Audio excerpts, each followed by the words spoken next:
భారీ ప్రాజెక్టులన్నీ కూడా మీరు గుర్తుపెట్టుకోవాలి. మొన్నే విశాఖపట్నంలో ఒక హామీ ఇచ్చాం. మళ్ళీ సెప్టెంబర్లో నేను మీ ప్రాజెక్ట్స్ అన్ని లాంచ్ చేసి ఏటీఆర్ మీ ముందు పెడతానని చెప్పాను. సెప్టెంబర్ దగ్గరికి వస్తా ఉంది. Be clear. మీరు కలెక్టర్స్గా ఉండే మీరందరూ ఆల్ ప్రాజెక్ట్స్ మీ జిల్లాలో ఏమున్నా ఎలాంటి అడ్డంకులు లేకుండా మీ పర్యవేక్షణ చేసి, నేను ఎస్ఐపిబి మీటింగ్లు పెట్టుకుంటున్నా, ఎస్ఐపిసి మీటింగ్లు చేసి పెట్టుకుంటున్నాడు, క్యాబినెట్ తీసుకొస్తున్నాం, క్లియర్ చేస్తున్నాం.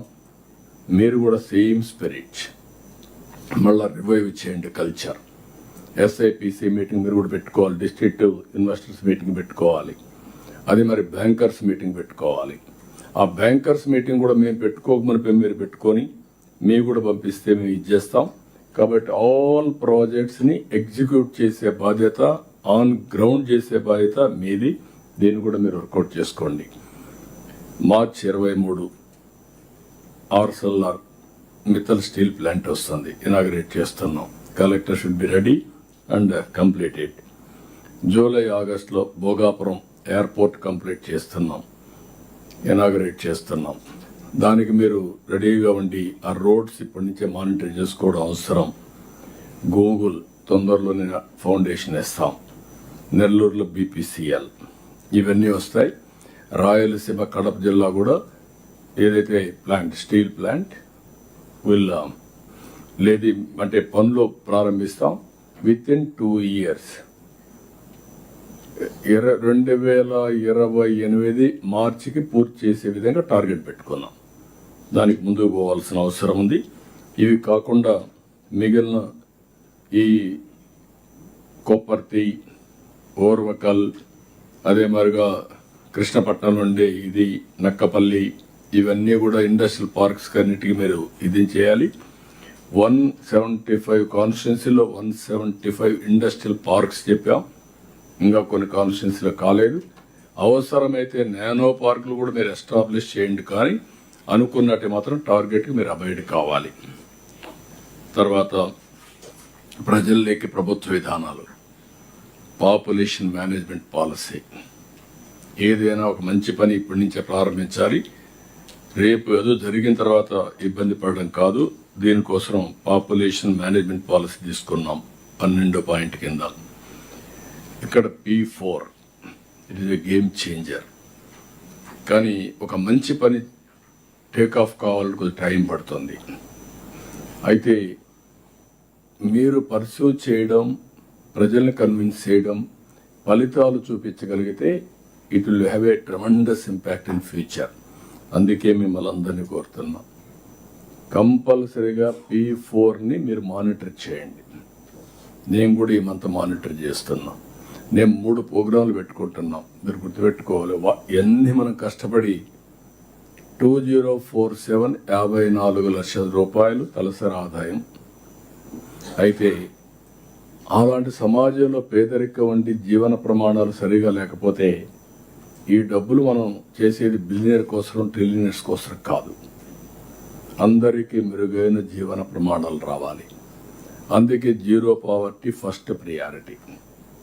P4 దానికి అదనంగా అక్కడి నుంచి ఫ్యామిలీ యాజ్ ఎ యూనిట్. తొందరలోనే ఫ్యామిలీ ఎంపవర్మెంట్ కార్డు తీసుకొస్తున్నాం. ఆల్ బెనిఫిట్స్ ఇంకెక్కడికి పోయే పని లేదు, అన్ని క్లౌడ్లో ఉంటాయి. అది చూపిస్తే ఎవరెవరు దేనికి ఎలిజిబులో వాళ్ళందరూ డ్రా చేసుకునే పరిస్థితి వస్తుంది. ఇండివిజువల్ సేఫ్టీ, ఫ్యామిలీ ఎంపవర్మెంట్, ఈ 2 తీసుకొస్తాం. ఇది బ్యాక్ బోన్ కింద మీరు డాక్రా మెప్మాని వెలుగు కింద తీసుకొచ్చాం. దాన్ని మీరు ఉపయోగించుకోవాలి. Readymade organization, one of the best ఇండియాలో నెంబర్ 1 ఆర్గనైజేషన్. వాళ్ళకి ఫైనాన్షియల్ ప్రాబ్లం లేదు, క్రెడిబిలిటీ ప్రాబ్లం లేదు, బ్యాండ్విడ్త్ ప్రాబ్లం లేదు. దాని కెపాసిటీ బిల్డప్ చేయాలి. మొన్నే 37 MOUలు చేశాం. ఫ్లిప్కార్ట్ కూడా వచ్చారు, వాల్మార్ట్ కూడా వచ్చే పరిస్థితికి వస్తున్నారు. ఇది మీరు కరెక్ట్గా ఉపయోగించుకుంటే ఐఎస్బిని పెట్టాం. ISB will be A process manager కింద పెట్టి మొత్తం కూడా ఏం చేయాలని అవన్నీ చేసే పరిస్థితి వస్తుంది. దయచేసి నేనైతే మొన్న 6.5 hours స్పెండ్ చేశాను. ఎందుకంటే ఊరికే స్పెండ్ చేయలేదు, with conviction. That will be A game changer. అందుకే నేను ఆ టైం స్పెండ్ చేశాను. చాలా బాగా చేయగలుగుతున్నారు. దానికి మనం ముందుకు పోవాల్సిన అవసరం ఉంది. ఇవన్నీ ఉన్నప్పుడు ప్రపంచంలో యుద్ధాలు ఇవన్నీ చూశారు మీరు.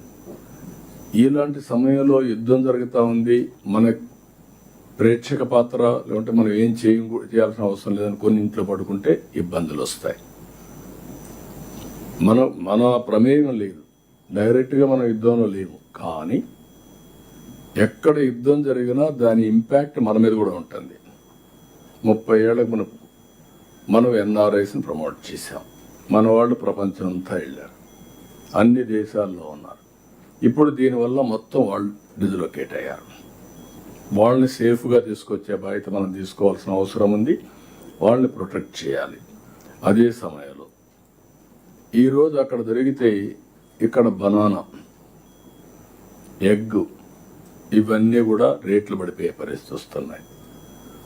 ఇలాంటివి మనం అనలైజ్ చేసుకొని ప్రణాళికలు తయారు చేసుకొని ప్రత్యామ్నాయ మార్కెట్ కోసం కూడా ప్రయత్నం చేయాలి. ఆల్టర్నేటివ్ మార్కెట్స్ ఎస్టాబ్లిష్ చేసుకోవాలి.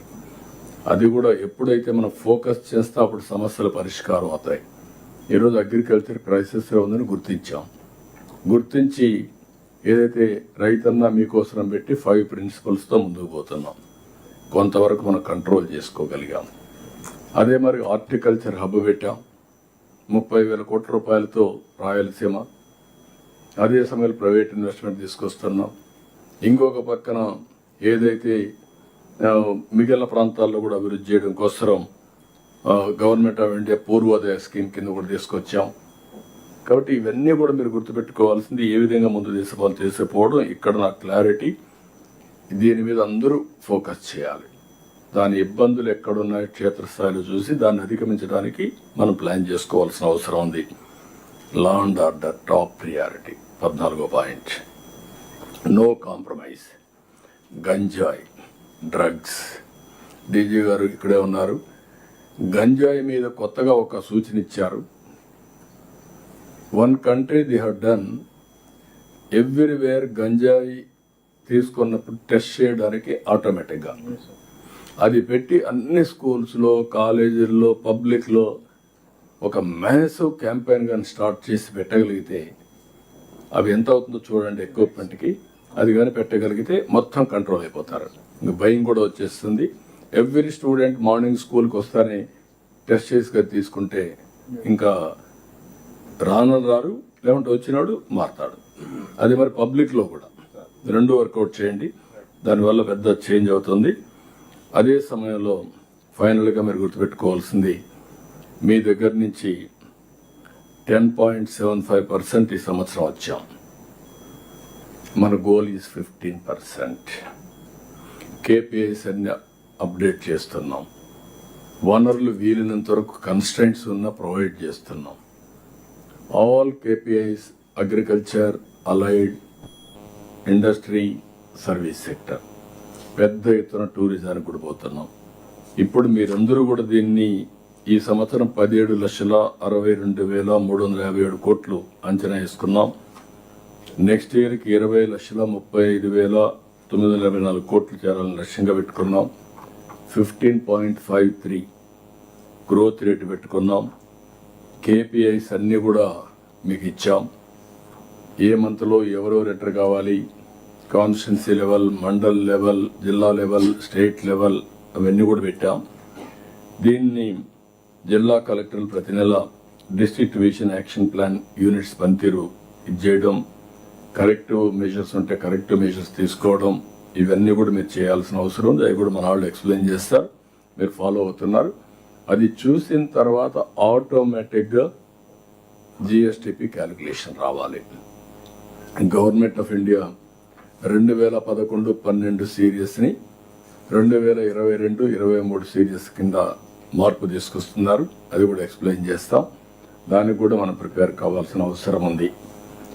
ఇది కాకుండా రెవెన్యూ రిసీప్ట్స్ ఇవన్నీ పెరిగినప్పుడు, దీనికి అనుకూలంగా డెవలప్మెంట్ జరిగినప్పుడు రెవెన్యూ రిసీప్ట్స్ వస్తున్నాయా లేదా, లేటెస్ట్ టూల్స్ అన్ని కూడా ఉపయోగించుకొని ఎక్కడ కూడా లీకేజెస్ లేకుండా చేయడం అవసరం.